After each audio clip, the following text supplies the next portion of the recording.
Milk Carton Kids. Now you know they were abducted on the way to school, past chain-link urban puzzles, robins scrabbling in the median, book bags hanging with the weight of history, or off the side of a rural road in late spring, where slapped mosquitoes left smears of horse blood, and the churn of a distant John Deere sounded like the log sawing of sleep. Or the teens under the lantern of the supermoon, by the unused railroad tracks, where flowering quince unfolds pale pink among the blackberry brambles, and wharf rats run the length of cool steel in search of dropped chips. Or in the desert when dusk slips on her silk nightie, and the saucers scream like gulls, while the aliens shape their ecto like cacti, go green and prickly.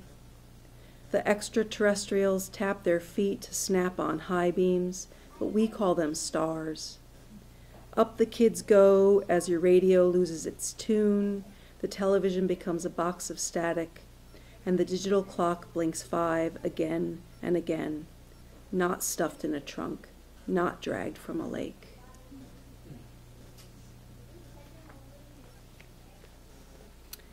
And I did a series, brief series, because I always run out of steam when I try to do a series, where the titles are based on haikus by Kobayashi Isa, who died many years ago. So this poem is called Cricket Chirping in a Scarecrow's Belly. Charlie Person's feed store sign hangs a notch crooked as fall does a belly crawl into Plainsville. Here's the clincher. He'd blow his wad on a plane ticket south, but the foal's legs are spindly. He'd make a set of wings with chicken wire and crow feathers, but he lacks the tact to work with. Wind catches the whole of his beer bottle, sings a song of reckoning. Here's the dickering. He'd empty his buckets for a train ticket north, but the foal's a pretty filly, his dusty rose. And the work is never done. He restuffs the scarecrow when the horizon halves the sun, after September's heat combs the corn silk. He chirps back to the crickets, rubbing his legs together under faded sheets and a sickle moon, a sick old moon.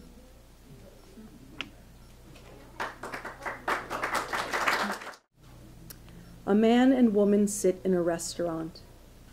He runs his pinky around the rim of his glass, and she fidgets with her salad, picking up each leaf, shredding it into long, thin strips. She says to him, "It doesn't need to be a stranglehold. It can be a warm bath." He says, "Couldn't it be an ocean?" And she replies, "Of course it can be ocean, expansive, all-inclusive." He sips his water and touches his lips with his fingers. She rolls the corner of the tablecloth up, then lets it drop.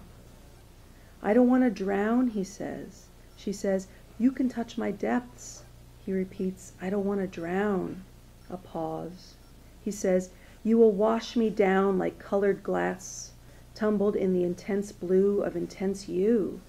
She laughs and says, "If you leave, I will be the Dead Sea choked with salt." He says, "If I don't, you will smash me against rocks langing the craggy shores." She says, "If you leave, I will be a dry basin of an extinct Mediterranean, parched and muted hues, lacking that union of blues." He says, "You're exaggerating." She says, "So are you." He says, "Waiter, more water, please."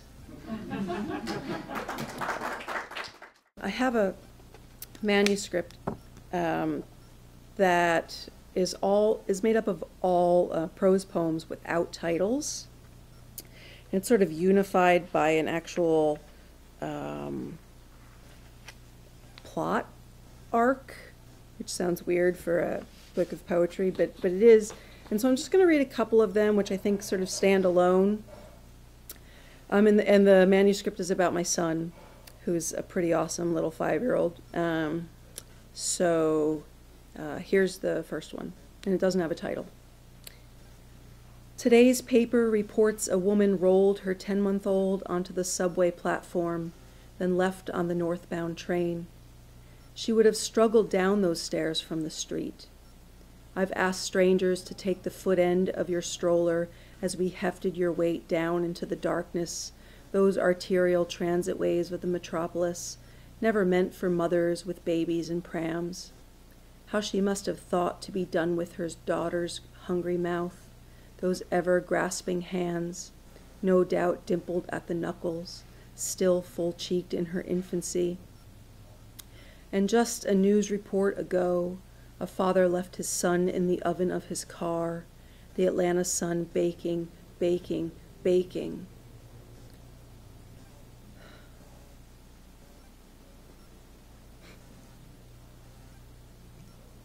Sorry.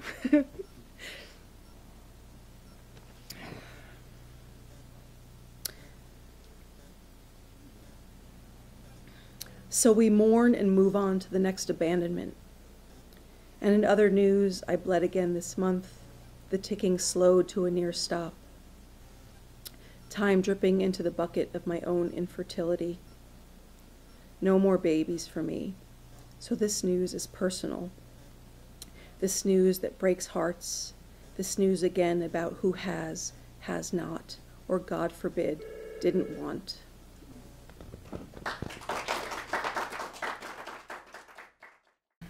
And I'm reading 3 poems that are brand new, written in the past week and a half, before I have to go back and start teaching tomorrow. So this is called I Want a Pony. And there's an epigraph by Dan Chiasson. I think that's how you pronounce his name. I don't know. The medium of poetry isn't language, really. It's loneliness, a loneliness that poets transfer to their readers. I want a pony named Loneliness. I'll corral him in my front yard, just behind a low white fence. Children on the way to school will bring him carrots and apples, might stroke his shaggy flank, could stop to whisper in his ears, which will twitch to hear such secrets. My loneliness will tease the feral cats that slink from yard to yard, looking for new places to shit. My loneliness would nicker softly in the night when peacocks on a neighbor's roof wake us with their mating cries. My loneliness will like to be saddled and ridden through the hills just above the heaving Pacific. My loneliness won't mind a heavy load. And when my loneliness gets very tired, I'll drive him to tender and endless grasses where he will graze, his old gray muzzle mowing toward the west, while I walk back to my truck wiping snot from my nose with a sleeve. And when I get home, everyone will ask where my loneliness went, and I'll say he was so old that it was too hard to see him that way. And my front yard will stand empty, his trough dry, his small lawn gone to hay. This is called Morning Coffees with Chagall, and I have a mug with a painting by Chagall on it.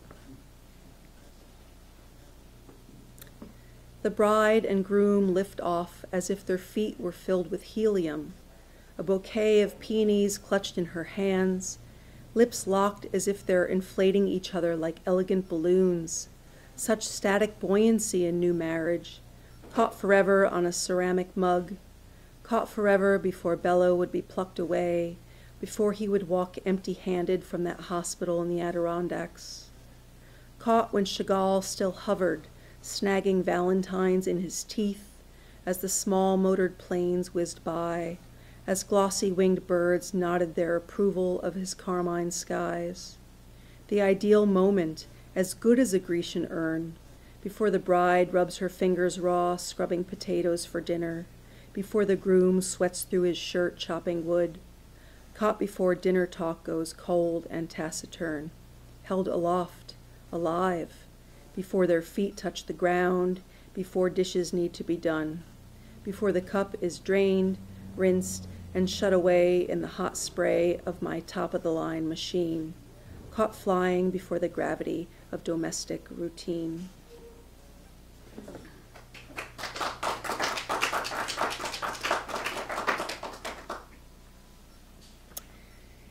So do you guys know the story of for sale baby shoes never worn? So it is purported, it's supposedly written by Ernest Hemingway, but there's some question as to whether that's true. And the idea was, what is the shortest short story that you can write? So, but I don't like what is implied by this short story, so I've re-envisioned it to be an entirely different story. You think you know the story, but you don't. My baby was born tentacled. 4 legs and 2 arms tapered to tips, a hybrid form you might call freak. His cupid bow lips harden like a beak just before he cries. Golden-hued, black slits darken his eyes. I met his father in a dark cave, but before the ink could clear, all his arms were pulling me near. Yet I wanted him ever since I dropped into the deep. My breath drawn from a tank, him like shatters through water, like dreams flowing through sleep. So no shoes for this boy who reaches up from my breast, his missing hands blessed by every tiny cup that puckers up and suctions a kiss from my lips. His 2 tendrils curl around my smitten face, but it's just like any other child's embrace. I feel like I keep reading about in these horrible moments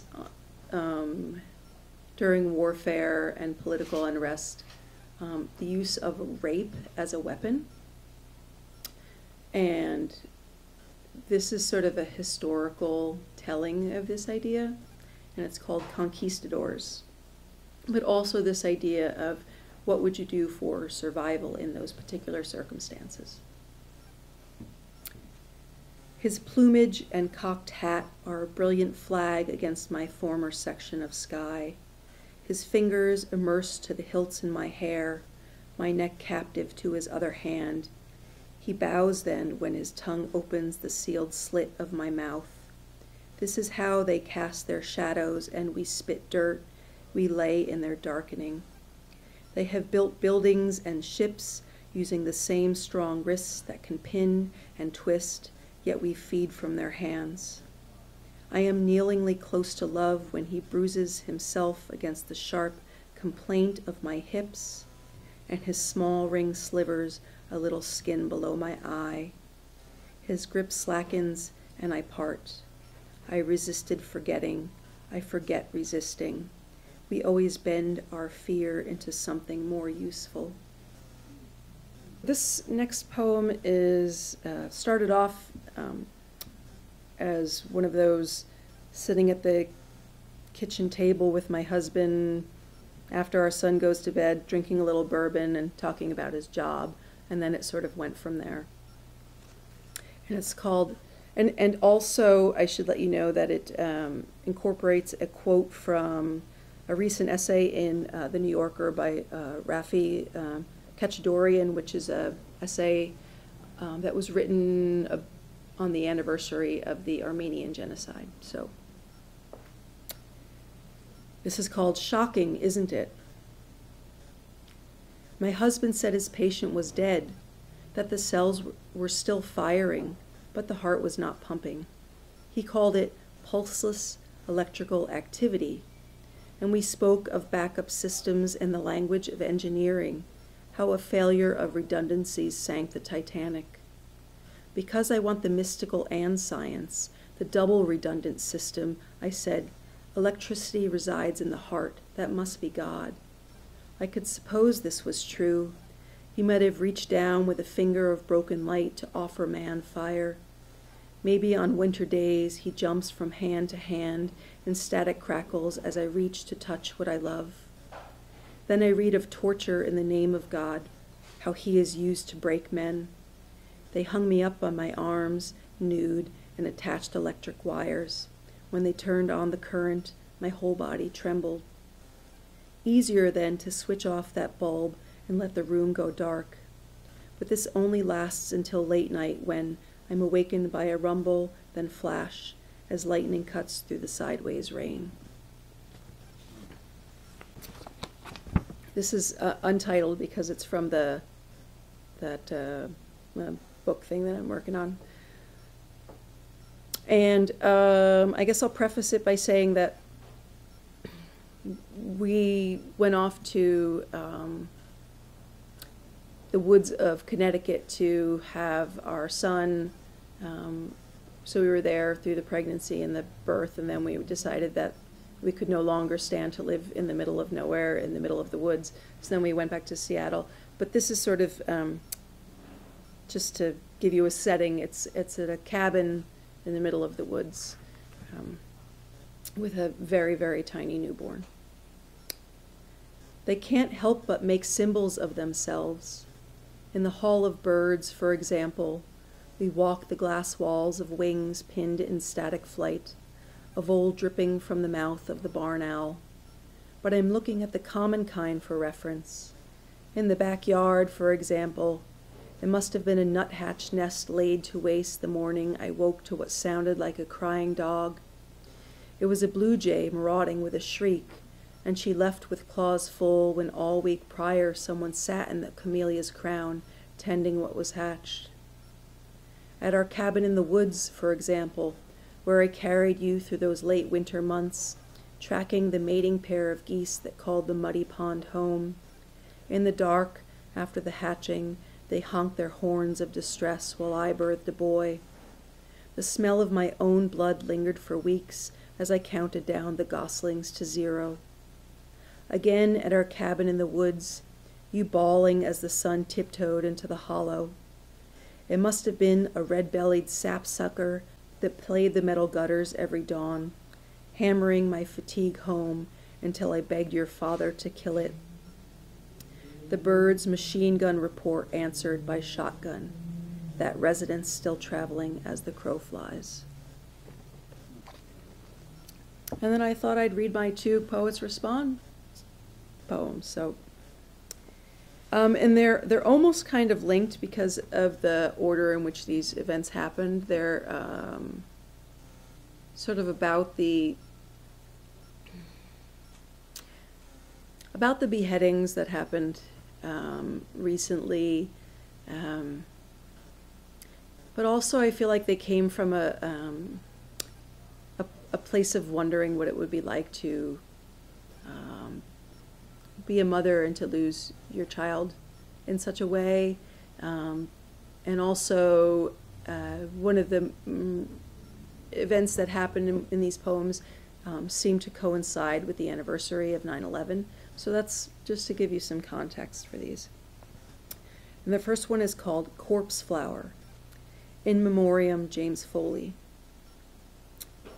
They've said that the jihadist narrator spoke in an East London accent, that the journalist in orange kneeled on the ground, that he may have denounced America before the knife met throat and cut back. I'll never know beyond what they've said on the radio, as I tune to Morning Becomes Eclectic, meaning just music. In San Marino, after 4 years, the Titan arum is about to bloom, but you can call it a corpse flower. I thought that it would look different, the flower I mean, more like the enormous meaty flowers of Borneo and less like a new monk stripping away his purple robes, though they both pollinate by flies drawn to the scent. Look them up online. I won't watch how the event unfolds, yet I hold in my imagination his mother's hand hovering above the mouse, cursor blinking over that play arrow, to say nothing of its barbed end. And this will be my last one. And it's called A Spokesperson Said Thoughts and Prayers Go Out. Out like what?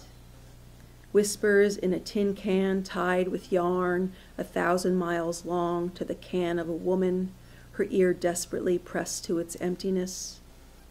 Like a loon song transmitted by Morse. Can you fathom the miles of murky ocean that whale must sing through? Did you know some people believe all sounds ever made are still present, hovering like butterflies? Even, say, the whir of a copy machine out there in the ether sent flying when the first plane hit. Do you see voices as monarch wings wheeling through the sky? If you shout from the window of a 1,000-foot tower before you fall, where does that scrap of voice go? Is it still falling? You mean go out like candles snuffed by the wind? You mean out like empathy in tiny increments, marching like ants made of sound across the wires of the world? Did she just hear an Our Father whiz past? I'm sorry, she said. I think you're breaking up.